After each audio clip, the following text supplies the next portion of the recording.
Good morning everyone, कैसे हो आप सब लोग। एक बार फिर से स्वागत करता हूँ आप लोगों का हमारे YouTube channel Maurya NEET classes में। दोस्तों, आज इस वीडियो में हम लोग कवर करने जा रहे हैं semi technical description of a typical flowering plant. यानी हम लोग जो है कुछ डिस्क्रिप्शन देखेंगे, टेक्निकल टर्म देखेंगे जो कि हम लोग प्लांट के लिए यूज करते हैं। जैसे कि अगर फ्लावर ब्रेक्टिएट है, उसके अंदर ब्रेक्ट है तो उसको बी आर लिखते हैं। इस तरह की टेक्निकल टर्म हम लोग देखेंगे। देखो, वीडियो को शुरू करने से पहले अभी तक आपने लाइक नहीं किया है तो लाइक करो, एक कमेंट करो और चैनल को सब्सक्राइब करो। बिना देरी के स्टार्ट करते हैं। देखो, semi technical description of a typical flowering plant. सबसे पहले देखो, various morphological feature are use to describe a flowering plant. एक फ्लावरिंग प्लांट को डिस्क्राइब करने के लिए बहुत से मोर्फोलॉजिकल फीचर यूज किए जाते हैं। देखो, the description has to be brief. Description जो है वो हम ब्रीफ में देते हैं in a simple and scientific language and represented in a proper sequence. और उसका एक प्रॉपर सीक्वेंस होता है ना। तो जो डिस्क्रिप्शन है वो ब्रीफ होता है, सिंपल होता है, साइंटिफिक लैंग्वेज में होता है और रिप्रेजेंट करता है किसको, एक प्रॉपर सीक्वेंस को। फिर देखो, the plant is describe beginning with its habit. Plant starting में क्या डिस्क्राइब करेगा, उसका हैबिट, कि उसका वो रहता कहाँ है ना। फिर वेजिटेटिव करेक्टर जैसे कि रूट हो गया, स्टेम हो गया, लीफ हो गया, उसके बारे में बात करते हैं।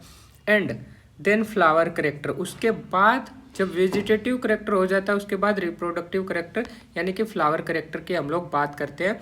इन्फ्लोरेसेंस की बात करेंगे सबसे पहले, फिर फ्लावर की बात करेंगे और फिर फ्लावर के पार्ट की बात करेंगे। देखो, after describing various part of plant a flower diagram and floral formula are presented.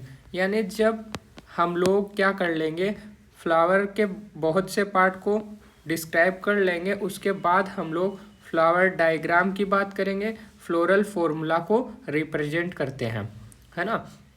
देखो, कुछ सिंबल है ना, वो सिंबल कब यूज करने हैं वो हम लोग देख लेते हैं, क्योंकि ये आगे फैमिली के अंदर बहुत काम आएगा, है ना।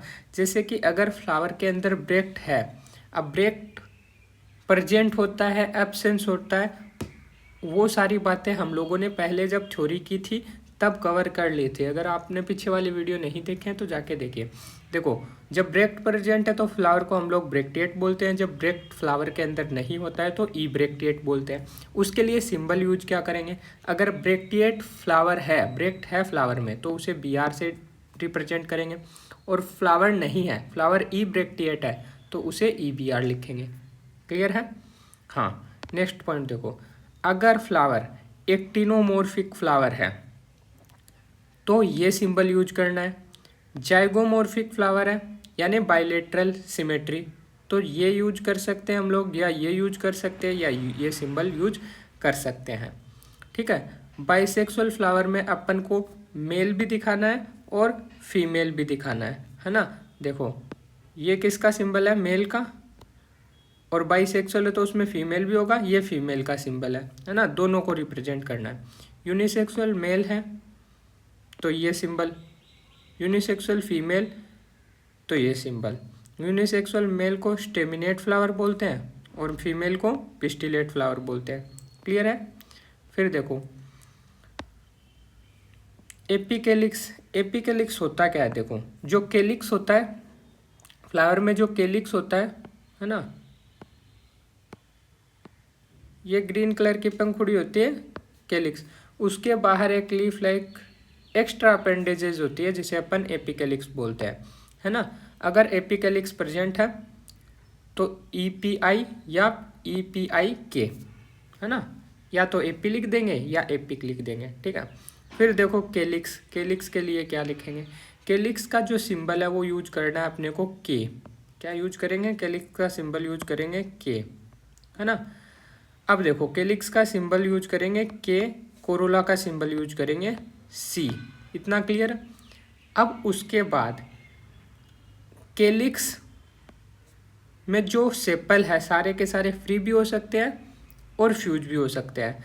अगर फ्री है तो उसे मैं पॉलीसेप्लस बोलूँगा, फ्यूज है तो गेमोसेप्लस कंडीशन बोलूँगा।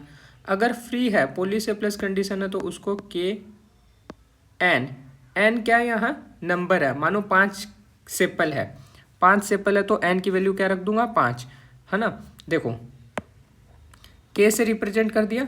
अब पॉलीसेप्लस कंडीशन है तो लिखूंगा के एन, और गेमोसेप्लस फ्यूज है सारे के सारे सेपल तो के एन को मैं ब्रैकेट में बंद कर दूंगा। और एन क्या है यहाँ, एन जो है वो क्या है नंबर है सेपल का। मानो किसी फ्लावर के अंदर जो सेपल है वो 5 है, कितना सेपल है 5 सेपल है, तो मैं उसको कैसे रिप्रेजेंट करूँगा, मैं उसको रिप्रेजेंट करूँगा K5। अगर फ्री है तो कोई ब्रैकेट नहीं लगाऊंगा। अगर केलिक्स जो है वो 5 है और सारे के सारे फ्यूज है तो मैं उसको ब्रैकेट में बंद कर दूंगा, है ना। इसी तरीके से कोरोला भी सेम सी से रिप्रेजेंट करेंगे।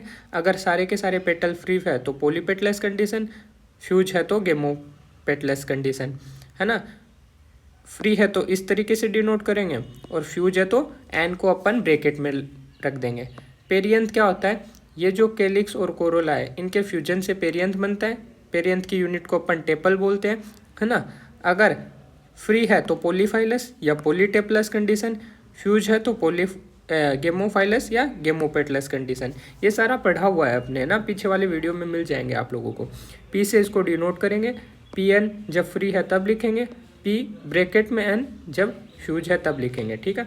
उसके बाद देखो एंड्रोशियम, ए से इसको रिप्रेजेंट करेंगे, ए से फ्री है तो इस तरीके से डिनोट करेंगे, है ना, पॉलीएंड्रस कंडीशन।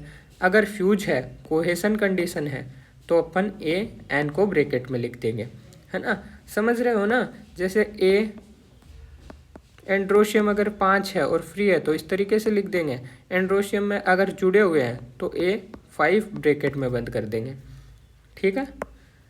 फिर गाइनोशियम के लिए सिंबल देखो जी लिखेंगे। अगर सारे के सारे गाइनोशियम, अगर एक से ज़्यादा गाइनोशियम है और फ्री है तो एपोकार्पस कंडीशन, जुड़े हुए हैं तो सिनकार्पस कंडीशन, ठीक है। जी एन जब फ्री है तब, और जब फ्यूज है तो जी एन ब्रैकेट में लिख देंगे। क्लियर है, हो गया। उसके बाद देखो superior ovary, inferior ovary, half inferior या हाफ सुपीरियर ओवेरी। देखो सुपीरियर ओवेरी को हमने बात की थी hypogynous flower, hypogynous flower condition हो तो सुपीरियर ओवेरी होती है, एपिगाइनस फ्लावर हो तो इन्फीरियर ओवेरी होती है, और पेरीगाइनस फ्लावर की कंडीशन है तो हाफ इन्फीरियर या हाफ सुपीरियर होती है। ये अपन ने पढ़ा था, ठीक है। अब देखो इनका सिंबल कैसे यूज करना है। सबसे पहले देखो अगर ओवेरी सुपीरियर है तो तुम्हें कुछ नहीं करना, एक लाइन खींचनी है।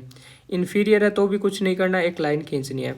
और हाफ इन्फीरियर या हाफ सुपीरियर है तब भी कुछ नहीं करना, एक लाइन खींचनी है, ठीक है। 1 मिनट में आप लोगों को इधर बताता हूँ ना, इधर आगे देखो सुपीरियर है तो एक लाइन खींचना है, इन्फीरियर है तो एक लाइन खींचना है, और हाफ इन्फीरियर हाफ सुपीरियर है तो भी एक लाइन खींचना है। अब देखो अगर बात है सुपीरियर ओवेरी की तो तुम्हें क्या करना है, इस लाइन, सुपीरियर का मतलब क्या है ऊपर, इन्फीरियर का मतलब नीचे, है ना, हाफ इन्फीरियर हाफ सुपीरियर यानी बीच में। तो देखो ये जो लाइन खींची है अगर सुपीरियर ओवेरी है तो क्या करना है, ओवेरी को ऊपर रख देना है इस लाइन के, जी सुपीरियर ओवेरी बन गई। इन्फीरियर है तो जो लाइन खींची है उसके नीचे रख देना, इन्फीरियर ओवेरी बन गई। और हाफ इन्फीरियर हाफ सुपीरियर है तो लाइन के बीच में सेंटर में जी बना देना, आधा ऊपर आधा नीचे। क्लियर है, कर लोगे, ठीक है। नेक्स्ट देखो एपीफाइलस या एपीपेटलस स्टेमन। स्टेमन कैसा है, एपीपेटलस यानी कि पेटल और एंथर, कौन, टेपल और स्टेमन आपस में फ्यूज है। एंड्रोशियम और पेरियंथ वाला पार्ट आपस में फ्यूज है तो क्या करेंगे, पी लिखेंगे, ए लिखेंगे और उन दोनों को जोड़ देंगे, हो गया। इसी तरीके से अगर एपीपेटलस स्टेमन है, एपीपेटलस ये तो टेप ऊपर टेपलस था तो टेपल से जोड़ दिया। अगर पेटलस बोले स्टेमन एपीपेटलस तो क्या करेंगे, सी पेटल का, ए एंड्रोशियम का, और ये लो फ्यूजन के लिए ऊपर ये लाइन मार देंगे, ठीक है। फिर देखो गाइएंड्रस यानी एंड्रोशियम और गाइनेशियम फ्यूज है, तो ए लिखेंगे, जी लिखेंगे और उन दोनों को जोड़ देंगे। इतना क्लियर है, कर लोगे? चले आगे, कोई डाउट हो तो बता देना ना। अब देखो कुछ पॉइंट देख लेते हैं हम लोग। सबसे पहले floral diagram. A floral diagram give information about the number of floral part. Floral diagram जो है वो क्या करता है, वो इंफॉर्मेशन देता है हमें किस चीज़ की, नंबर ऑफ फ्लावर पार्ट, कि फ्लावर में कौन से पार्ट कितने हैं। देयर अरेंजमेंट, फ्लावर का अरेंजमेंट कैसा है, and the relationship among them, और उनके अंदर रिलेशनशिप कैसा है। जैसे गाइएंड्रस कंडीशन है, एपिपेटलस कंडीशन है ना, कौन सी कंडीशन है, वो इन्फॉर्मेशन देगा। फिर देखो the position of the mother axis in relation to the flower. The position of the mother axis in relation to flower is show by a dot at the top of the flower diagram. Flower diagram के top के ऊपर, है ना। देखो जो mother axis की position है ना, फ्लावर के रिलेशन में कहाँ है, वो अपन एक डॉट से शो करते हैं, जो कि अपन फ्लारल डायग्राम जो उसके ऊपर लिखते हैं। जैसे कि मानो मैं एक यहाँ फ्लारल डायग्राम बना रहा हूँ,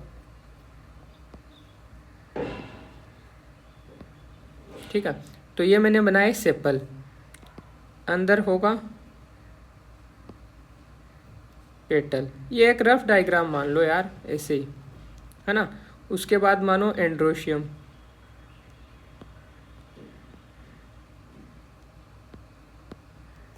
सॉरी, और उसके बाद मानो ओवेरी, है ना। एक रफ डायग्राम बना रहा हूँ। तो जो मदर एक्सिस होगी वो अपन कहाँ डिनोट करेंगे, वो जो ये फ्लारल डायग्राम है इसके ऊपर इस एक डॉट से अपन क्या करेंगे, मदर एक्सिस को रिप्रेजेंट करेंगे। क्लियर है, इस तरीके से। तो अब अपने को क्या पता है कि इस तरफ इसका मदर एक्सिस है फ्लावर का, है ना। ठीक है, क्लियर है। उसके बाद नेक्स्ट पॉइंट देखो, calyx, corolla, androecium and gynoecium are represent in a successive whorl. उनको अपन एक सक्सेसिव वर्ड में रिप्रेजेंट करेंगे। जैसे कि यहाँ देखो, पहले कैलिक्स आया, फिर अंदर वाला कोरोला है, फिर एंड्रोशियम है, फिर गाइनोशियम है। तो बाहर से अंदर का सीक्वेंस क्या रहेगा, सबसे पहले कैलिक्स, फिर कोरोला, फिर एंड्रोशियम, फिर गाइनोशियम, है ना। एक सक्सेसिव वर्ड में रिप्रेजेंट करेंगे। With the calyx on the outer side, calyx की तरफ बाहर की तरफ है, और गाइनोशियम जो है वो सेंटर की तरफ है। क्लियर है। फिर देखो, both floral diagram and floral formula indicate cohesion and adhesion among the part within a word। देखो फ्लोरल डायग्राम हो या फिर फ्लोरल फॉर्मूला हो, वो दोनों ही कोहेशन और एडहेशन शो करते हैं, है ना, वर्ल्ड के अंदर पार्ट्स के बीच में। कौन से पार्ट में, जैसे मानो पेटल और एंड्रोशियम जुड़ा हुआ है तो वो शो करेंगे इस चीज़ को, है ना। Well as between different world. फिर देखो, however a floral diagram does not show the position of the ovary. Important है, क्या शो नहीं करता है, ध्यान रखना है कि फ्लोरल डायग्राम जो है, कौन, ये वाला फ्लोरल डायग्राम जो है, ये वाला फ्लोरल डायग्राम क्या शो नहीं करेगा, ओवेरी की पोजीशन शो नहीं करेगा। वेरी वेरी इंपॉर्टेंट आया हुआ क्वेश्चन है कि फ्लोरल डायग्राम क्या शो नहीं करेगा, तो ओवेरी की पोजीशन शो नहीं करेगा। सिमिलरली फ्लोरल फॉर्मूला की बात करें तो वो भी कुछ चीज़ प्रोवाइड नहीं करेगा, कुछ इन्फॉर्मेशन प्रोवाइड नहीं करेगा। वो किसके बारे में इन्फॉर्मेशन प्रोवाइड नहीं करेगा, तो वो एस्टिवेशन और प्लेसेंटेशन, किसके बारे में, एस्टिवेशन और प्लेसेंटेशन। इंपॉर्टेंट है भैया, ध्यान रखना कि फ्लोरल डायग्राम तो ओवेरी की पोजीशन नहीं बता पाएगा, और फ्लोरल फॉर्मूला जो है वो एस्टिवेशन और प्लेसेंटेशन नहीं बता पाएगा। इतना क्लियर है। आज के लिए इतना ही, मिलते हैं नेक्स्ट वीडियो में। लेकिन जाने से पहले एक लाइक, एक शेयर और एक सब्सक्राइब, इतना तो बनता ही है यार। और कोई डाउट हो तो कमेंट करके पूछो। मिलते हैं नेक्स्ट वीडियो में। अब आगे अपन धीरे धीरे फैमिली को भी कवर करेंगे, बट फैमिली को कवर अपन तभी करेंगे जब आप लोग मुझे एक पॉजिटिव रिस्पॉन्स दोगे, है ना। लाइक, सब्सक्राइब और कमेंट करके जब आप लोगों को लगे कि मेरा इतना हो गया है, अब मुझे फैमिली भी पढ़ना है, तो कमेंट करो कि फैमिली वाला वीडियो चाहिए, तभी मैं फैमिली वाला वीडियो बनाऊंगा। ठीक है, चलो मिलते हैं नेक्स्ट वीडियो में। धन्यवाद।